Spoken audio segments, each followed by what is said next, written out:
¿Alguna vez te has preguntado por qué los pobres siguen siendo pobres, incluso cuando trabajan más que nadie? No es solo cuestión de dinero. Es algo mucho más profundo y silencioso. Desde que nacen, millones de niños reciben una educación invisible. Una formación que no ocurre en las aulas, ni aparece en los libros, pero que moldea cada decisión que toman por el resto de sus vidas. Se les entrena, sin que nadie lo note, para no hacer preguntas, para no soñar en grande, para no desear más de lo que el mundo les dio. Y lo más cruel es que todo esto se transmite con amor, con frases llenas de cuidado, con consejos bien intencionados, que en realidad son jaulas. Hoy vamos a rasgar esa cortina.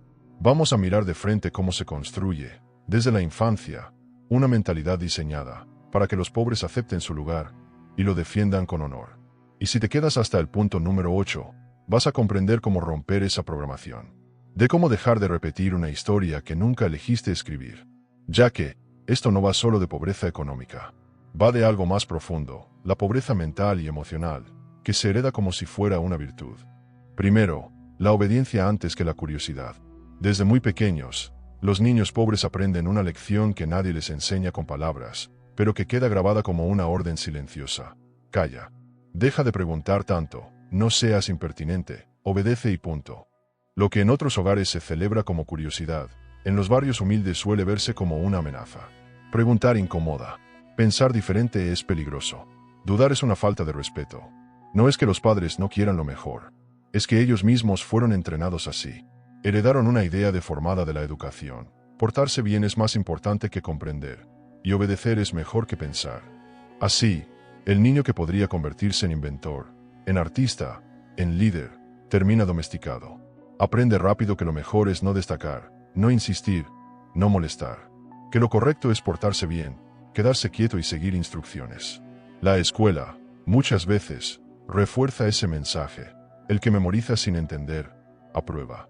El que cuestiona demasiado, incomoda. El que piensa distinto, es aislado. Y entonces se forma el patrón. Hacer lo que me dicen, sin entender por qué. La curiosidad, esa chispa natural que todos traemos de fábrica, se apaga poco a poco. Y con ella, se va apagando también el pensamiento crítico. ¿Por qué? Cuando te enseñan que obedecer es más importante que entender, dejas de buscar respuestas y empiezas a aceptar lo que venga, sin cuestionarlo. Así se entrena a alguien para sobrevivir, en un mundo que no quiere que lo desafíes. Ese es el primer paso para moldear a alguien, que jamás romperá el molde. Para formar trabajadores que nunca serán jefes, ciudadanos que no reclamarán, personas que no imaginarán un mundo diferente.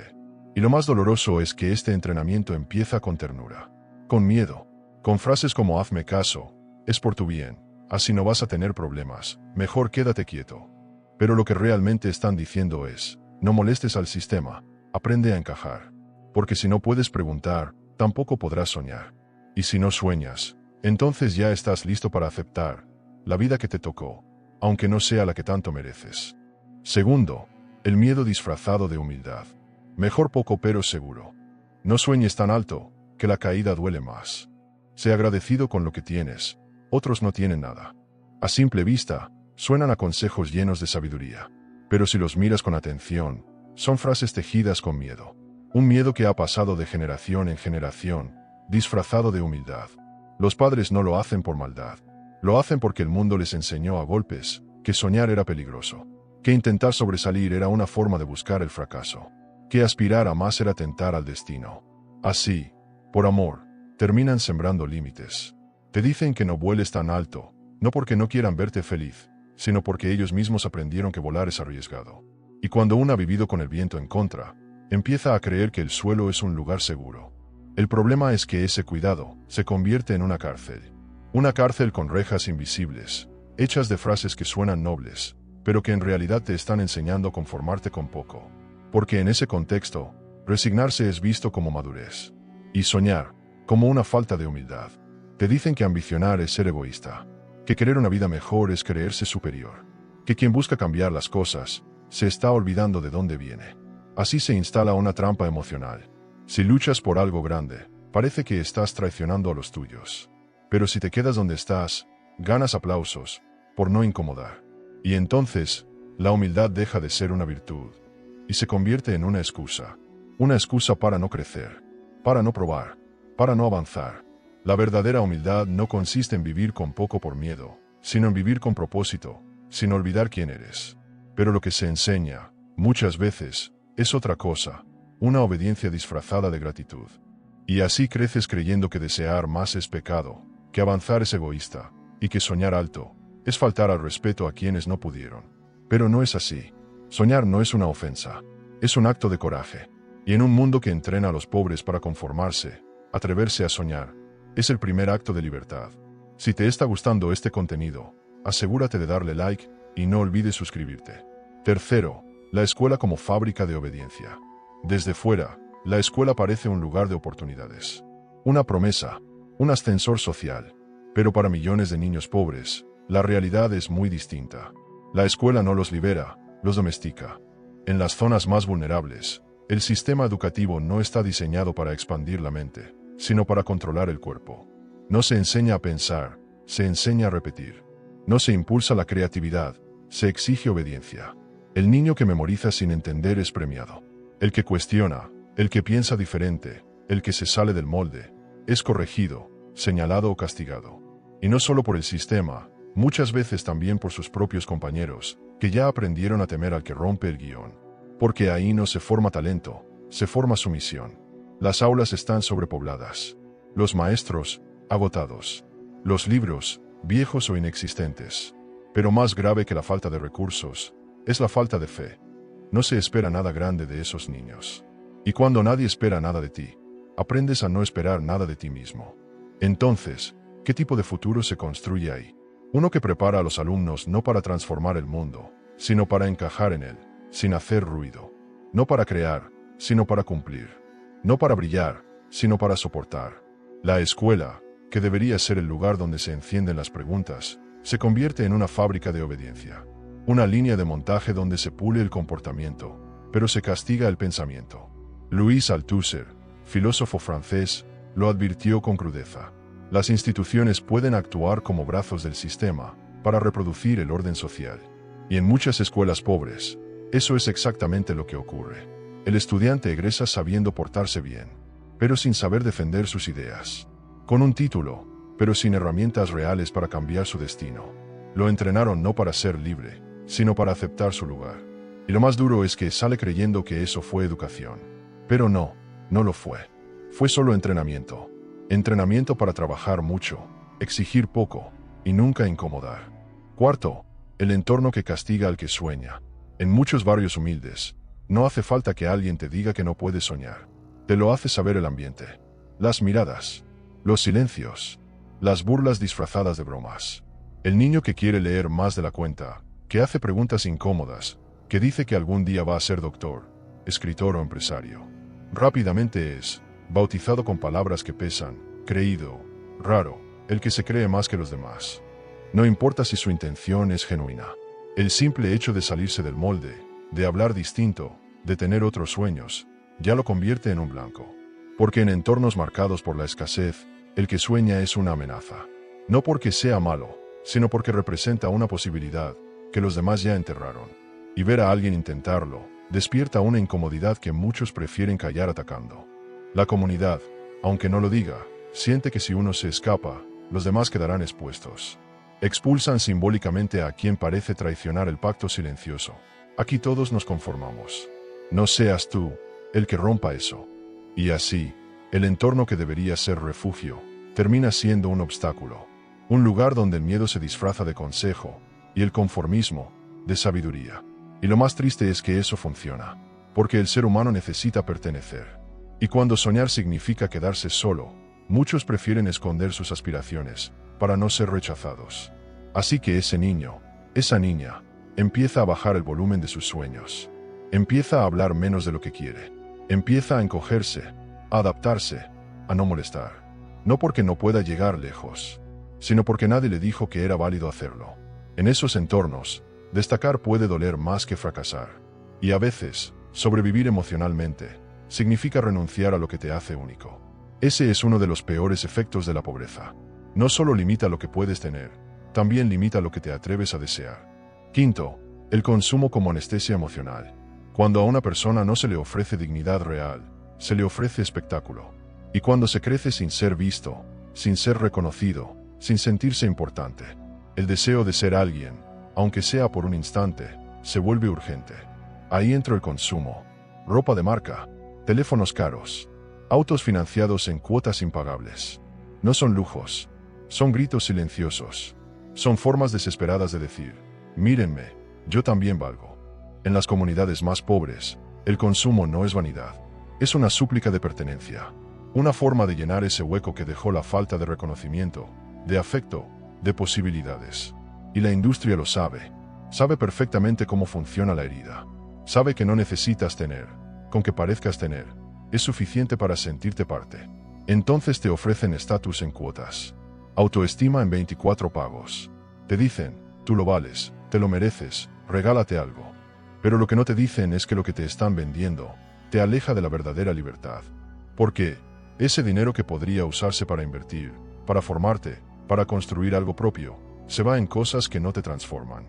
Solo te adornan. Y en el fondo, tú lo sabes. Sabes que ese celular nuevo no te da paz. Que esa ropa costosa no borra la inseguridad. Que ese coche que apenas puedes mantener no cambia tu historia. Pero por un segundo, por un momento, te sientes parte del juego. Y ese instante es adictivo. El sistema ha hecho del consumo una anestesia emocional. Una pastilla brillante que alivia el dolor, pero nunca lo sana. ¿Por qué? El problema no es que el pobre gaste. El problema es porque gasta. Y la respuesta es dura, porque nadie le enseñó otra forma de validarse. Cuando no te aplauden por pensar, por estudiar, por superarte, aprendes que lo único que puedes mostrar es lo que compras. Y así, el pobre no solo pierde dinero, pierde enfoque, pierde tiempo, pierde el rumbo. Pero no es su culpa, porque nadie le enseñó que su valor no está en lo que tiene, sino en lo que sabe, en lo que construye, en lo que puede llegar a ser. Y si quieres saber cómo tomar el control de tu dinero, de cómo dejar atrás ese espectáculo y empezar a construir algo con sentido, te recomiendo ingresar al enlace que está en la descripción de este video. Allí vas a encontrar herramientas claras para aprender a administrar mejor tu dinero, liberarte de las deudas y empezar a invertir sin miedo y con estrategia. Sexto, la fe como herramienta de resignación. La fe puede ser una de las fuerzas más poderosas del ser humano. Puede sostenerte en medio del dolor, darte esperanza en el caos, impulsarte a seguir adelante.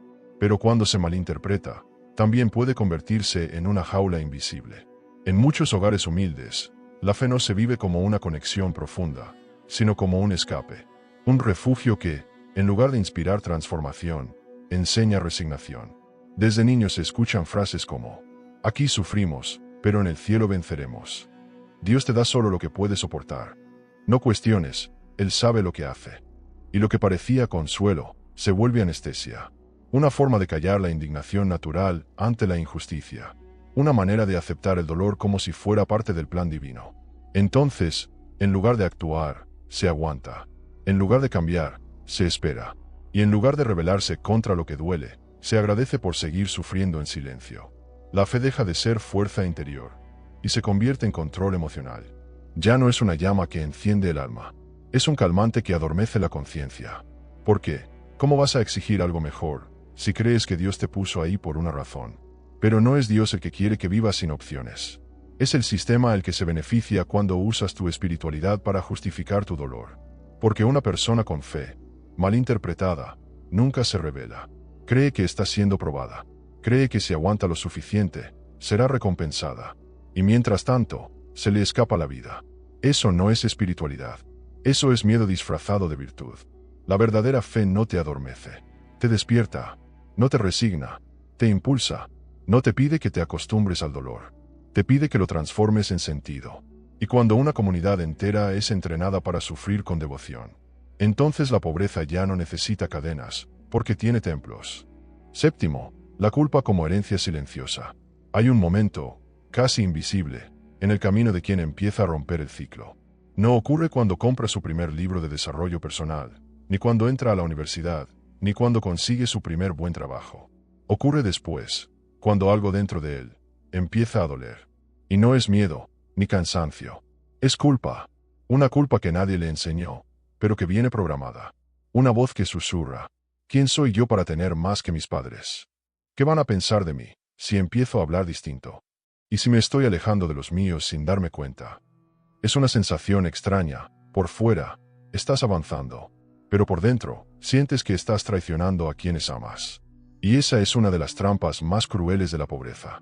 No solo te limita desde afuera, te programa desde adentro, para que cuando por fin logres salir, tú mismo quieras volver. No por falta de talento, sino por fidelidad emocional, por ese amor malentendido que te hace creer que superarte es una forma de abandonar. Y así, muchos se sabotean sin saber por qué.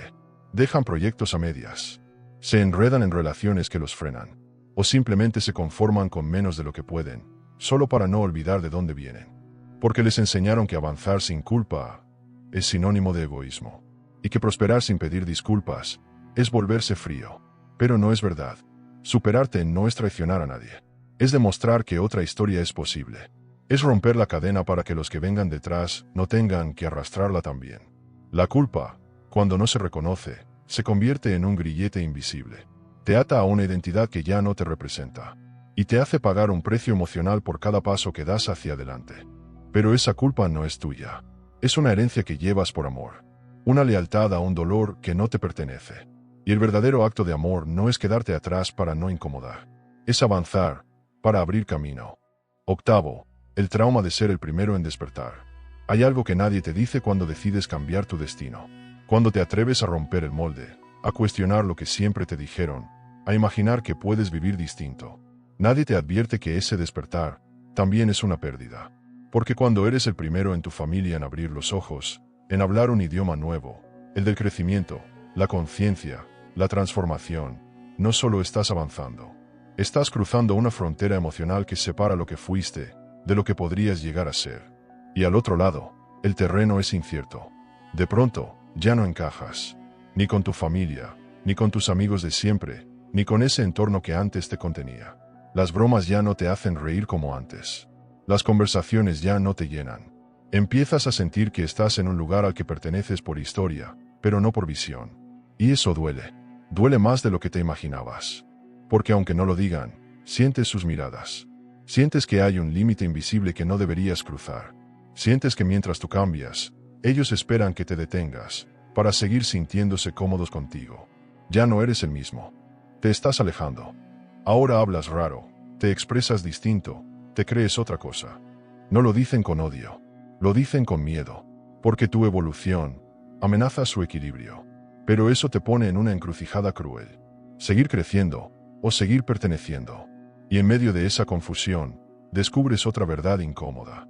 Tampoco encajas del todo en el nuevo mundo. Ese mundo al que aspiras, donde la gente habla con fluidez sobre proyectos, inversiones, libertad, propósito.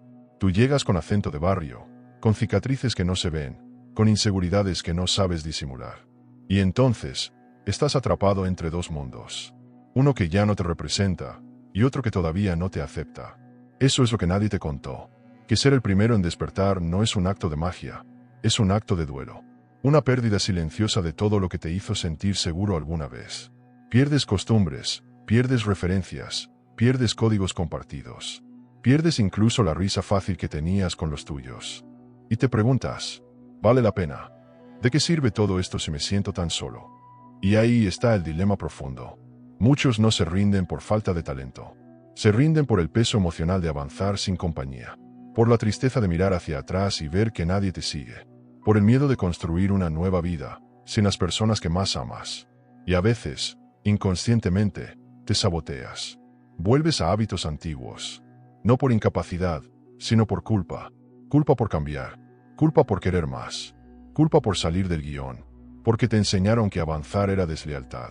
Que querer otra vida era traicionar tus raíces. Pero no es así. Ser el primero en despertar es doloroso, sí. Pero también es necesario. Porque si nadie lo hace, nadie abre el camino. Nadie muestra otra opción. Nadie rompe el hechizo. Y sí, dolerá. Dolerá perder. Dolerá separarte. Dolerá crecer. Pero dolerá mucho más quedarte donde ya no perteneces. A veces, despertar no se siente como libertad. Se siente como vacío, como silencio, como distancia. Pero si aguantas ese dolor sin rendirte, un día mirarás hacia atrás y entenderás. No te alejaste de ellos. Te adelantaste para mostrarles que otro destino es posible. Al final, esto no va de dinero. Va de algo más profundo. De ideas que se implantaron con cariño, pero que nos han mantenido atrapados. de frases que llegaron envueltas en amor, pero que terminaron siendo cadenas. Porque la pobreza no empieza cuando falta el pan en la mesa. Empieza cuando te convencen de que ese es el único pan al que tienes derecho. Y lo más doloroso es que muchas veces, quien te lo enseñó, lo hizo por amor. Un amor herido, un amor que no supo mostrar otro camino. La pobreza, cuando se instala en la mente, no necesita barrotes. Se perpetúa como costumbre, como identidad, como obediencia que se hereda. Desde niños nos enseñaron a callar, a no molestar, a no desear demasiado. Y nos lo repitieron tanto, que empezamos a creer que era verdad. Pero hoy, quizás por primera vez, lo estás mirando con otros ojos. Y eso ya es un acto de rebeldía. Ya es una grieta en el muro. Ahora te quiero preguntar algo, con honestidad. ¿Qué creencia te enseñaron de niño, que hoy sabes que te está frenando? Tal vez fue que soñar es peligroso, o que avanzar es traicionar, o que conformarse es virtud. Sea cual sea, escríbela, compártela, porque al ponerle nombre, le quitas poder. Y al decirla en voz alta, tal vez inspires a alguien más a hacerlo también. Este canal existe para eso, para incomodar, para cuestionar, para sembrar dudas que liberen. Así que si este mensaje resonó contigo, si algo se movió por dentro, no lo dejes ahí. Coméntalo, comparte y suscríbete. Además activa la campanita de notificaciones. Porque una historia puede romper una cadena. Porque una frase puede cambiar una generación. Porque un clic puede ser el comienzo de una vida distinta. Gracias por llegar hasta aquí. No olvides ver el siguiente vídeo, te fascinará. Porque en un mundo que te quiere distraído y dormido, detenerte a pensar, ya es un acto de libertad.